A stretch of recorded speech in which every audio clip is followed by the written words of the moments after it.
Good morning, everyone.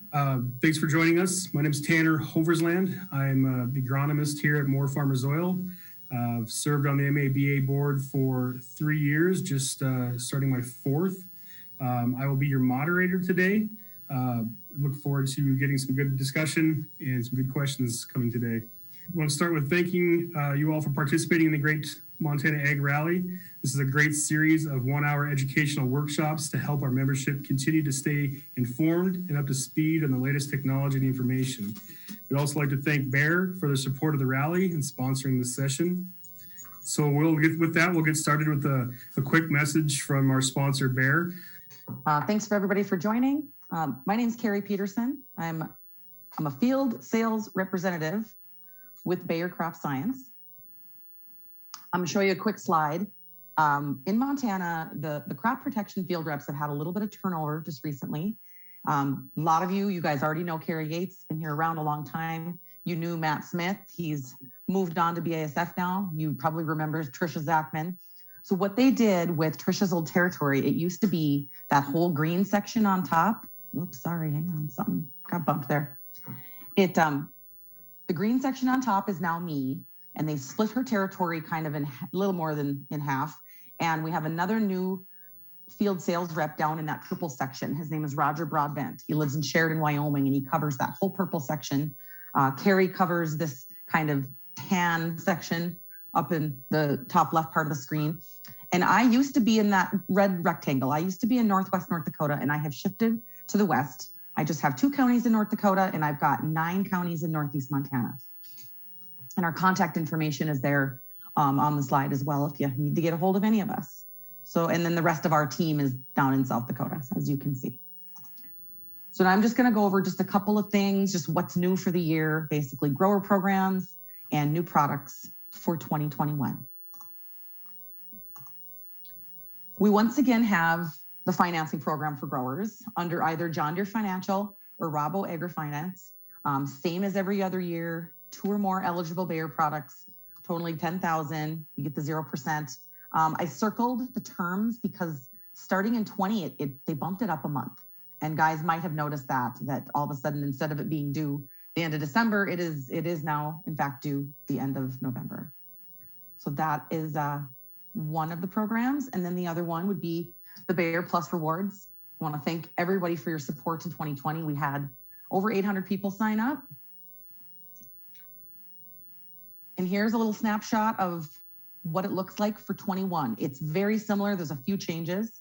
There is a calculator online. The easiest way to get to it, instead of typing in that big long address, is just go to Google and just type in Bayer Plus calculator, and it'll bring it right up. And you can calculate on which year you're looking at. You can calculate by volume, or you can calculate by acres.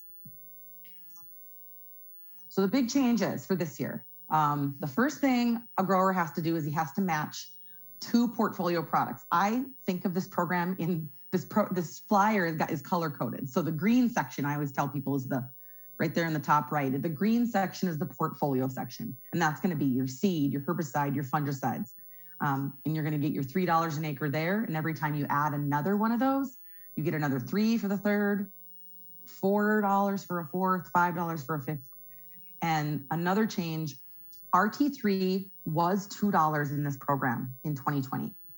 That changed to $1, but it didn't start until November 21st. So, but at a 32-ounce match rate, it's still a $4 per gallon discount, which is still a very good value. A couple of other things I just wanted to point out for changes. A good tank mix, Olympus plus Husky, that's going to get you 2 herbicides in the program. So you're already getting $3 an acre when you've got those 2 products. You match it to your RT3 right there, you're at $5 an acre. Scoparia is a herbicide that's been added to the program this year. It's a great product on fallow. And the Valent products are also included in the program again. They have moved them, however, to their own section called the partner product section. And these acres will match to your green section or your portfolio section. A lot of times the easiest way if a guy is planning is just, like I said, bring up that calculator and plug them in. And then you'll know exactly what matches to what. Another note, brokered product, Bayer does not pay on any product that's purchased on the broker market, because it has to be reported. Those grower sales have to be reported by an authorized retailer. This is just a quick screenshot of the sign up. This is what guys will see if they need to sign up yet this year. They need to actively enroll, which means they're not just automatically enrolled. They have to go to this website and do it with a valid Bayer technology ID. And then at the end of the season, they'll go back into this portal and request their check. If they were in the program in 2020, they're grandfathered in, they never have to do it again. They're in forever, so they're good to go. Couple of new products. Husky FX, we finally got registration in Montana 2 weeks ago. Husky FX is gonna be Husky plus fluoxapyr, or your starine product. So this is gonna be your pyrosulfatol and bromoxynil, which is what Husky was, plus your starine. It's labeled on all wheat and barley. Bayer's recommended usage rate is gonna be 15.5 ounces, which is right, it's kind of right smack dab in the middle of the labeled rate. Your rotational interval is going to be 9 months for most crops, but as we know in Montana, they push that to 18 in Montana for lentils and peas. And this is a really fantastic product on kochia. So if a guy doesn't have that lentil and pea rotation in that area, or just keep that in mind, so they can push that back 18 months. This is a fantastic broad spectrum, broadleaf control. It's got great utility and flexibility. And yes, this is its first year, launched in 2021. Fungicides, 3 of these you're already familiar with. Persaro, Proline, and Delaro have already been on the market. We've got 2 new ones. Persaro Pro is kind of finally what they came up with as a name, new for 2021, and also Delaro Complete, and I'll just do a quick rundown of them. Persaro Pro, they took the old Persaro and they basically increased the Proline in it, and they decreased the tebuconazole, and then they added a 3rd active ingredient. They added Fluoropyram, which is a new active for cereals. This is gonna be labeled on all of your wheat and your barley. The rate is gonna be 10.3 to 13.7. And as compared to even the high 8.2 ounce rate of Persaro, this is gonna give them even increased yields over the old Persaro, greater dawn reduction, greater leaf disease control. And we're having a focused launch the spring of 2021. We are still waiting on state registration for this one. They're telling us it's going to be here by the time it starts raining, so fingers crossed. Proline, again, you're all familiar with this one. This is our flagship fungicide for all things chickpeas, sugar beet, canola. It's really shines on canola for white mold at that 4.3 ounce rate. On pulses, a guy is gonna go 5 ounces for peas or lentils, but as soon as you get to chickpeas, you gotta bump that up to 5.7. You can go anywhere from 5 to 5.7 on sugar beet. And of course, NIS in the tank with that one as well. Delaro was launched a couple of years ago, and it had a really great fit in Montana on pulses. It is a corn, soybean product as well. And that's kind of a lot of what this slide highlights, but, oops, excuse me. But it was labeled on pulses, and it's got a dual mode of action. It's got the trifloxystrobin that kind of gives it that extra plant health kick. And what I wanted to mention of this one was Delaro Complete is, again, it's the same as kind of Persaro Pro. They've taken the old Delaro and they've also added that Fluoropyram, the same active ingredient that's in the new Persaro. They've added it to Delaro. It is not labeled on pulses yet. They labeled it on corn, soybeans, and wheat for 21, and we are being told pulses will be added to the label in 22. So this is one that's on the horizon for a year from now, something to look forward to for that great disease control, higher yields, improved plant health.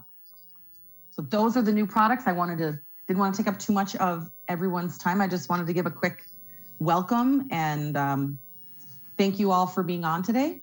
If you have any questions, just let me know. Thank you. Thanks, Carrie. Appreciate it. That's some great information. If anybody's got any questions, please reach out to your representative. So we'll move on to the presentation. This is a video made by Dr. Alison Brennan, assistant professor with the Extension and Mental Health Specialist at MSU.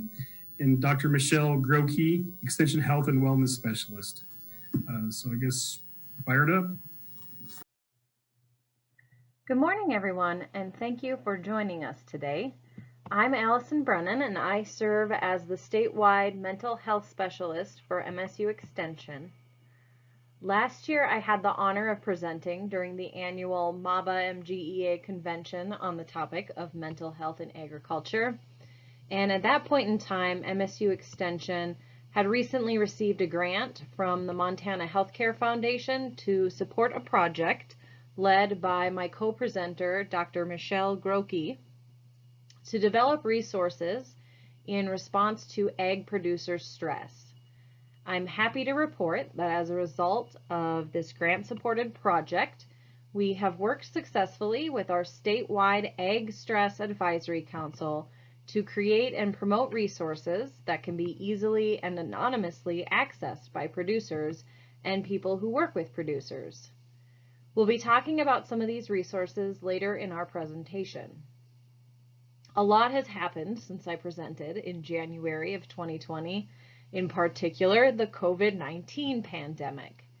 The pandemic has brought with it a whole mix of unanticipated stressors and unique challenges for the ag industry and ag workers. In this presentation, we're going to reflect on the challenges of the past year and describe resources available to address ag stress. Dr. Grocke and I will be co-presenting today, but I do want to acknowledge that an exceptional student, Kristen Vardanega, who has been assisting us on our ag stress work here at MSU Extension, helped us put this presentation together.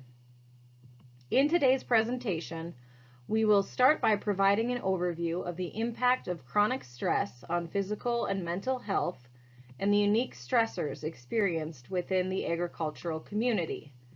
Then, we'll identify stress management and wellness promotion resources created by MSU Extension specifically for ag producers.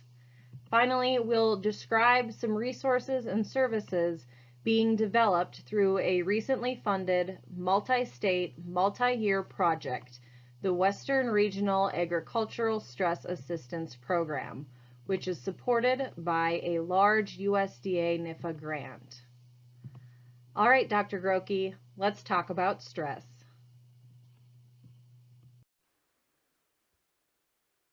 Thanks, Allison.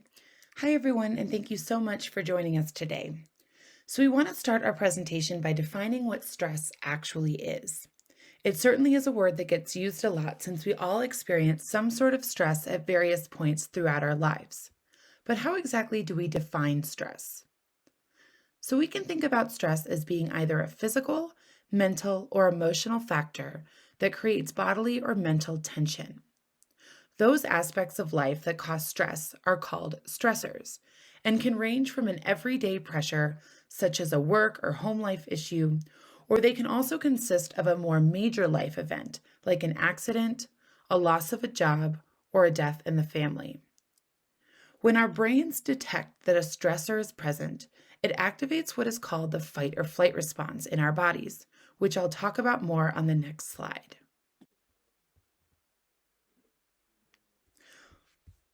When our bodies are faced with stressors, something called our fight or flight response kicks in. First described by American physiologist Walter Cannon in the 1920s, this biological response is a physiological reaction that occurs in response to imminent physical danger.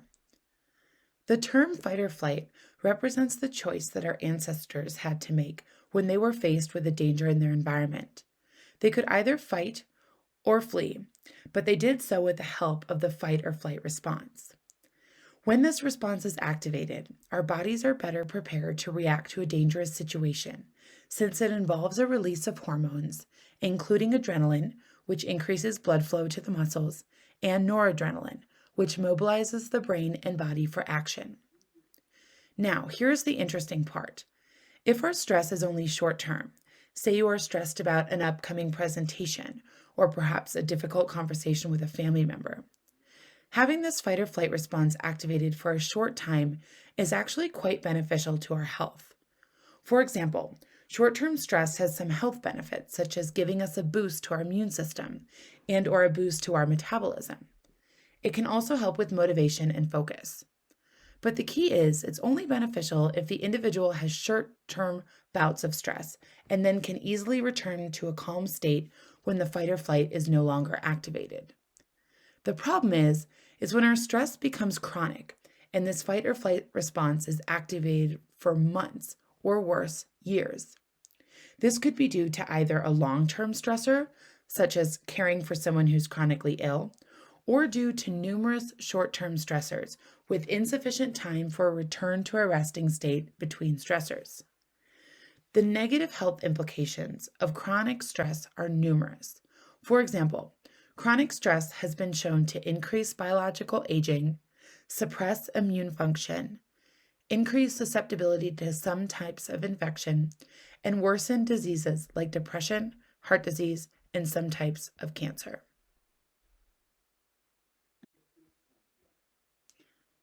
Now that we have defined what stress is and talked a little bit about the difference between short-term and long-term or chronic stress on our biological response system and our health, let's take a look at some unique stressors that are often faced by agricultural workers.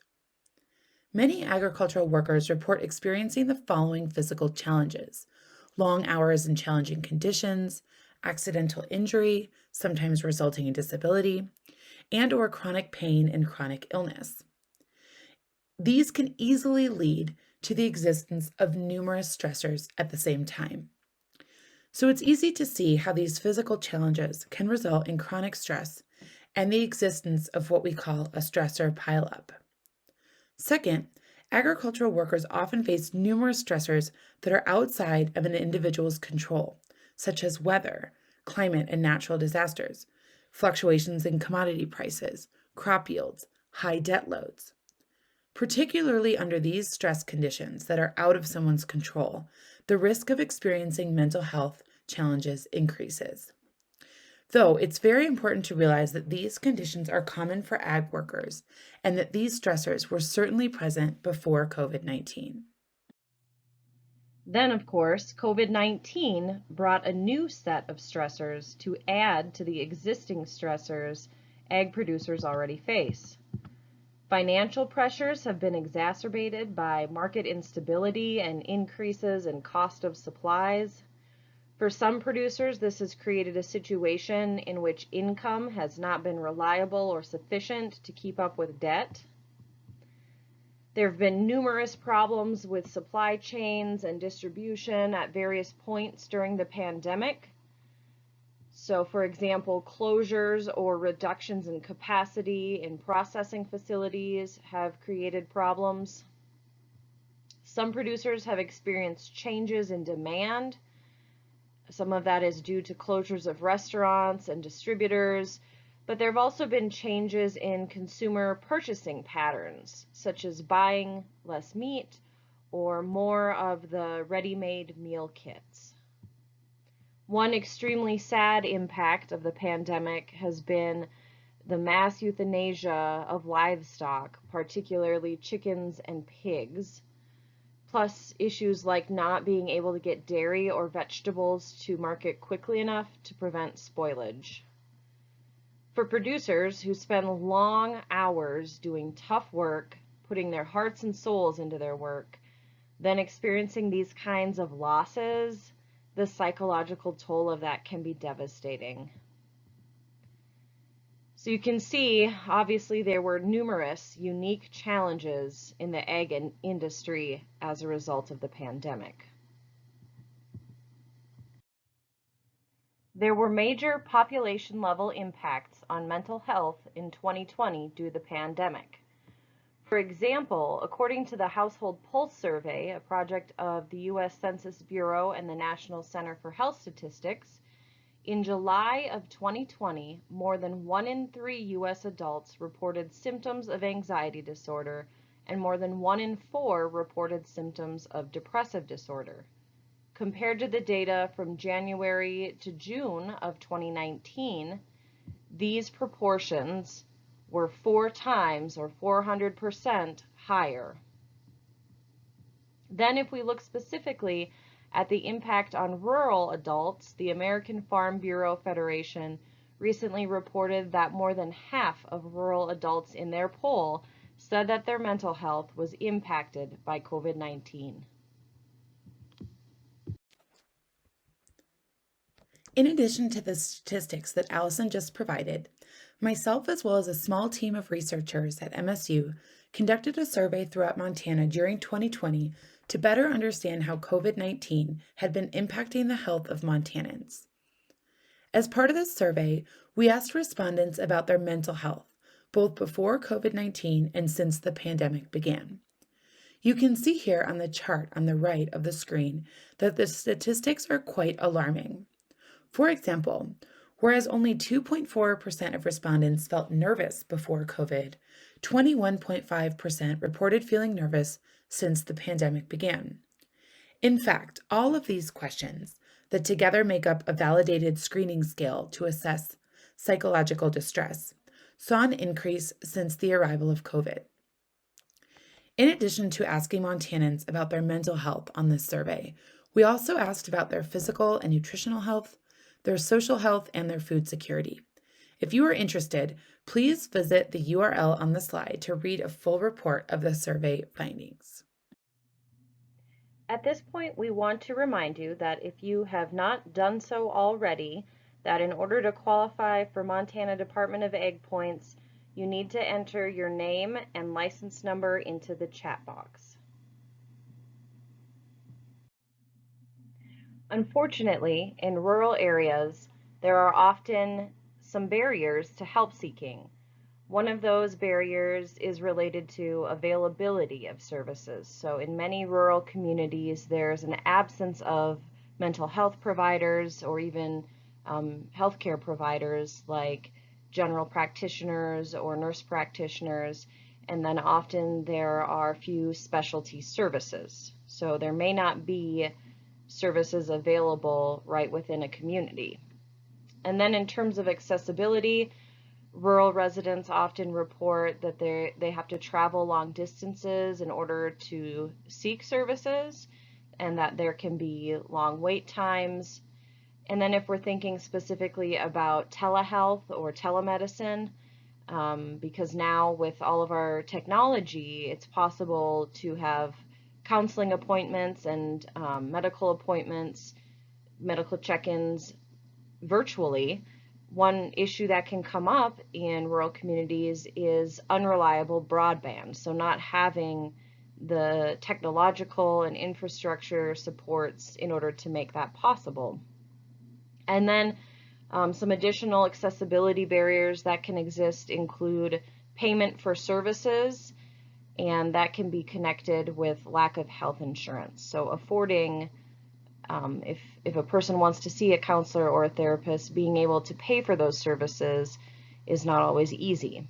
And then another set of factors have to do with the acceptability of services. So I've read and I've also heard anecdotally about problems with lack of anonymity in small towns. So if you're parked outside of the only mental health provider's office, people know you, people see you, and they'll see that your car is parked there. And a lot of people, that's a major turnoff for them.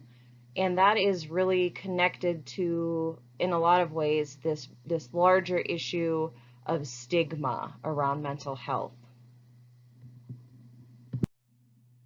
I traveled around Montana quite a bit in my first year, pre-COVID, of course, and gave presentations throughout the state, and I heard a lot about mental health stigma in rural communities. And a recent survey poll report from the American Farm Bureau Federation suggests that mental health stigma continues to be an issue in rural communities.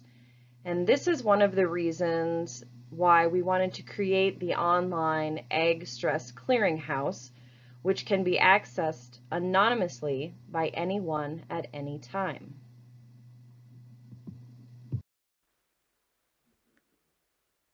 All right, So during her introduction, Allison mentioned that we were successful in launching the Montana Ag Producer Stress Resource Clearinghouse on the MSU website.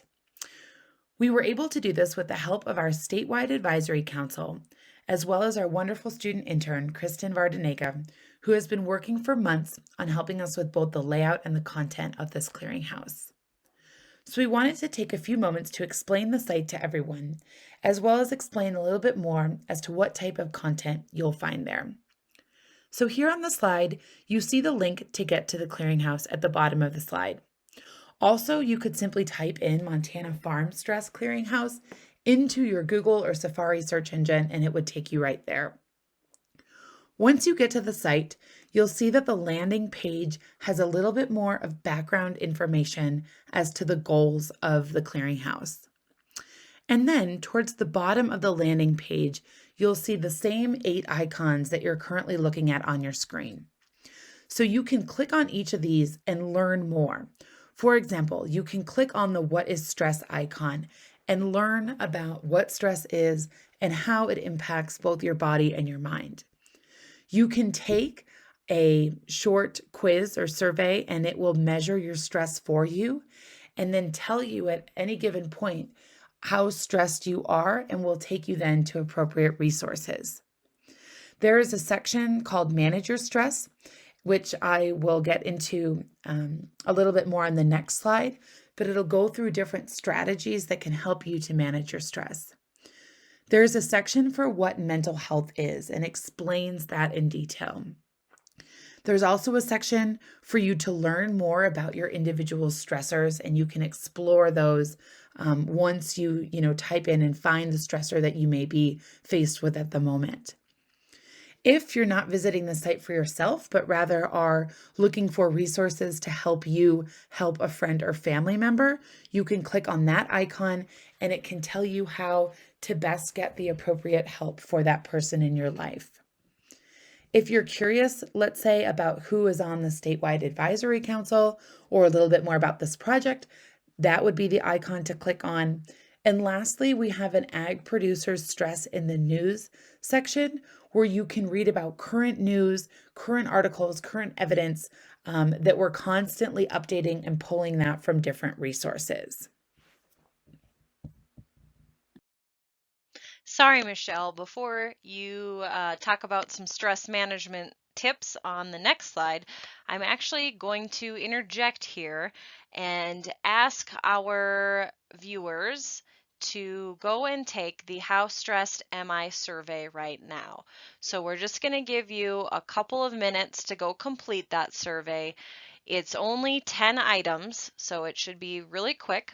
I will put the link to the survey into the chat box, but I think it's really good before Michelle starts talking about some of these great tips on stress management for you to go into that thinking about your own personal level of stress. So we'll pause here for just a minute. Into the chat box, but I think it's really good before Michelle starts talking about some of these great tips on stress management for you to go into that thinking about your own personal level of stress. So we'll pause here for just a minute. And I will just say that I've taken this survey multiple times. You can go take it whenever you want, however many times you want. And I took it in spring of 2020 when COVID was still fresh and new and we were just sort of trying to get our bearings, and my stress score was quite a bit higher than when I took it last night, having almost a year under our feet now, dealing with our new normal. I think that's been ample enough time to finish that up. I guess, Dr. Brennan, if you wanted to continue with the presentation. So on the last slide, I showed you the 8 different icons that we have on the Stress Clearinghouse landing page that will help you better navigate the content. And here we just wanted to elaborate a little bit on one of those to show you what types of information you are likely to find on the site. So if you are experiencing stressors and are looking for some stress management techniques, this is an example of what you'll find on the stress management page within the clearinghouse. So here we have strategies on how you can incorporate healthy, well-balanced meals into your diet, which has been shown to be a great effective stress management tool. We also have links to numerous physical activity exercises, where that could be something like muscle strength training, or even balancing, or stretching, things like that, that you could add to the physical activity that you're already getting while working on a farm or ranch. We also have, a lot of information about sleep, what quality sleep is, and how getting quality sleep could really act as an effective stress management tool. So we encourage you to visit this section of the site. I mean, again, here on the slide is just a little bit of a snapshot of what you'll find. But if you go to the clearinghouse and go to the stress management section, you'll find numerous resources, strategies, and how you can incorporate this into your life to hopefully reduce the stress to a manageable level. In addition to our wonderful MSU Extension online clearinghouse, which Michelle just described, we have print resources that are available by request. These materials include wallet cards, pamphlets, and magnets with information and the link to the online clearinghouse. We also have a wallet card that lists helplines, such as the Crisis Text Line, the Lifeline online chat address, and the National Suicide Prevention Lifeline. Wallet cards and magnets can be placed in waiting areas, sent out with mailings like organizational newsletters, or even left in public restrooms. Those are just some ideas for where you might want to distribute these conveniently portable materials. In the center, you see the image of the resource Responding to People Under Pressure Under the Big Sky, which we often refer to as the distress map because it provides guidance on how to recognize and respond to someone who's experiencing signs and symptoms of distress. Just to give you an idea of what signs and symptoms of distress look like, signs of distress can be behavioral, such as deterioration in hygiene or increased use of alcohol or other drugs. They can also be psychological, such as fearfulness, bursts of anger, problems with concentration, or invasive and upsetting thoughts. Or they can be social, such as problems with personal or work relationships. The guide provides examples of ways to express your concern, like mentioning changes that you have observed or asking how you can help. From there, the resource provides directions on a course of action depending on the person's warning signs and the specifics of the situation. We get a lot of requests for this publication, and it's really a great, easily understandable tool to have on hand. I would highly recommend it. Then at the far right, the image in black and white that you see is of the Mont Guide called Understanding and Finding Mental Health Providers. Mont Guides are brief self-learning resources from Extension, and we've got Mont Guides on many topics, and all of them are available for download for free as PDFs or viewable as HTML on the MSU Extension website. We can also mail printed Mont Guides. So this particular Mont Guide explains the different types of mental health providers so that people can make informed decisions about what professionals might best help them achieve their mental health goals, and also includes strategies to access mental health services and overcome barriers to getting help. It's important to note that there are a variety of mental health providers who can provide high-quality assistance. This guide includes descriptions of providers that have the appropriate qualifications to provide standard talk therapy or other types of therapy that require specialized training.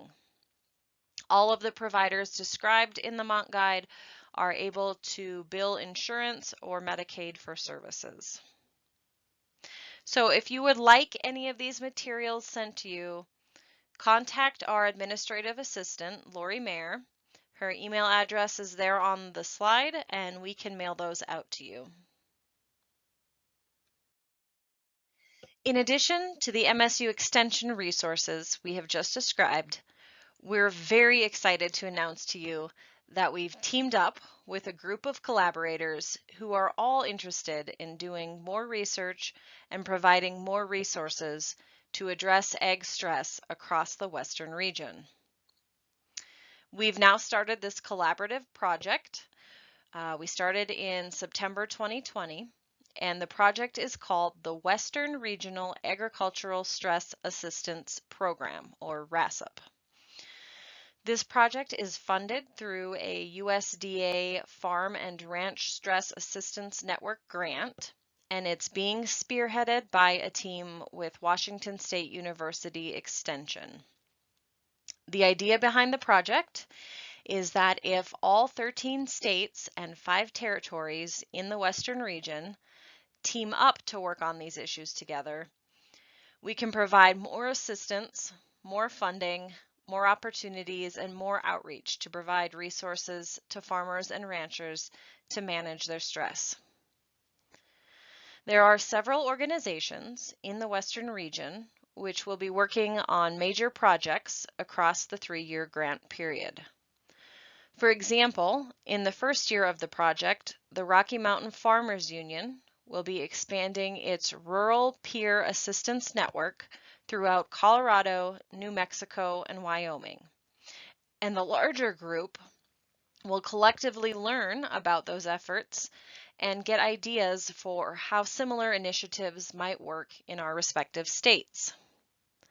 Here in Montana, in years 2 and 3 of the grant period, we'll be creating and pilot testing a mental wellness conversation curriculum, which will be designed to create opportunities for more informal conversations on mental wellness topics, and those will be led by trained volunteers. There will also be small grants throughout the 3-year period, and groups and organizations of all types can apply for the grants to help support their efforts to address farm and ranch stress.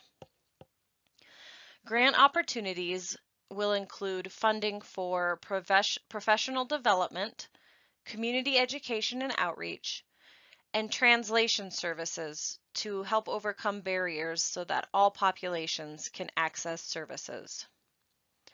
To learn more about these small grant opportunities, including eligibility information, award amounts, and the application process, you can visit the farmstress.us website and click on the Small Grants tab.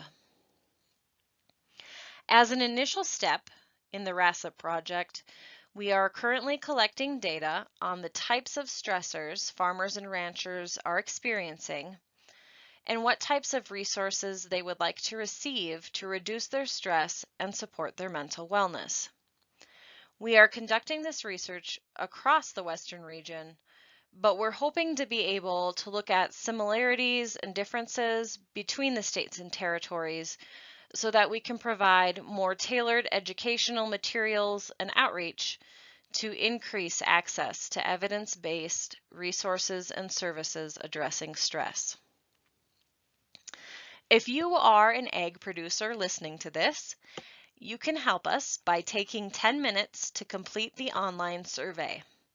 The link is displayed on the slide, but I will also put it into the chat box so that you can just click on it from there. If you want to learn more about the RASAP project, you can visit the farmstress.us website and contact myself or Michelle with any questions. And then we've also included on this slide a couple of helplines in case anyone may need those. The Farm Aid line operates from 9 a.m. to 5 p.m. Eastern Time, Monday through Friday. So that's 7 a.m. to 3 p.m. Mountain Time. though part of the RASIP project will be to expand the hours of operation and to add a Western region specific number in the near future. And the team at WSU Extension has been reviewing applications for farm aid line operators, so we expect that to happen very soon. And lastly, we've included the National Suicide Prevention Lifeline, and that line operates 24 hours a day, 7 days a week. And I always like to tell people, just program this number into your cell phone, in your contacts list, because in the future there could be a situation where you or someone you know needs it, and it's better to have it and never need it than to need it and not have it. We'd like to thank you for joining our presentation today, and if you have questions about the presentation or the clearinghouse, or want to provide some feedback or comments about today's presentation or any of the resources that we've mentioned, don't hesitate to reach out to us. So I've got both of our email addresses there, and we'd be happy to talk more with you and find ways to help you and help your communities. And with that, we have some time for Q&A. Thank you, Dr. Brennan and Dr. Grocke. Very informational. Is there any questions out there? I know I've got one, I guess. Early on in the presentation, you talked about stigma and how do we address those in these rural communities to address that stigma to reduce the negative perception of mental health? Yeah, thanks for the question. And I hear about this a lot. And I think one of the important things to keep in mind is that, you know, it's slow going. It takes a lot of time to address these sort of cultural attitudes. But some of the ways that the recommended ways for addressing this would be watching our language, for example, not using diagnoses as adjectives. So an example of that could be like, oh, I'm so OCD about blah, blah, blah, right? So not using it in that way, but also not referring to people by their diagnosis. So not calling someone a schizophrenic or calling someone bipolar, right? But instead using person first language where you say an individual who has schizophrenia or an individual experiencing bipolar disorder, something like that, right? And then I would say also talking and thinking about mental health conditions like we would physical or medical conditions. So like diabetes or heart disease, we wouldn't tell someone with diabetes, you know, just buck up and just get over it. And we wouldn't, if they're prescribed insulin, we wouldn't tell them like, oh, you don't need that. You're weak if you use that.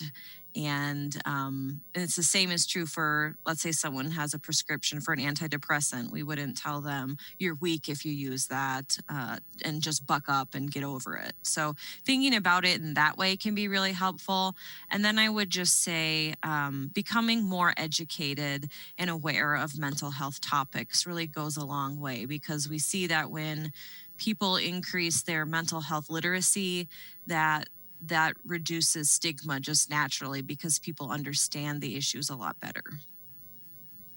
I think that's great information. I think that also brings up a secondary question to like what sort of educational opportunities or things are out there that MSU Extension provide these communities and these producers that they can use.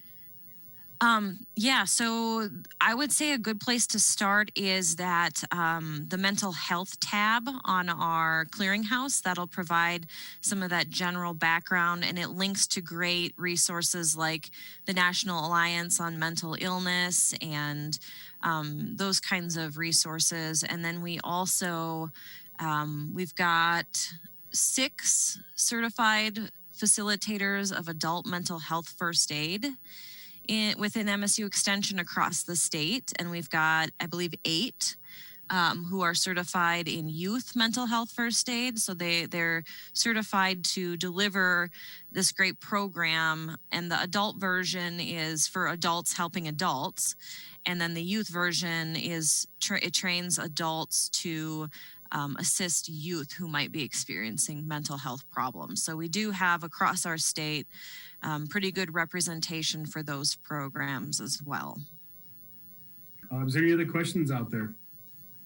Seeing none, I guess we can wrap up this presentation. Again, I'd like to thank Dr. Brennan and Dr. Grocke for their time in this today.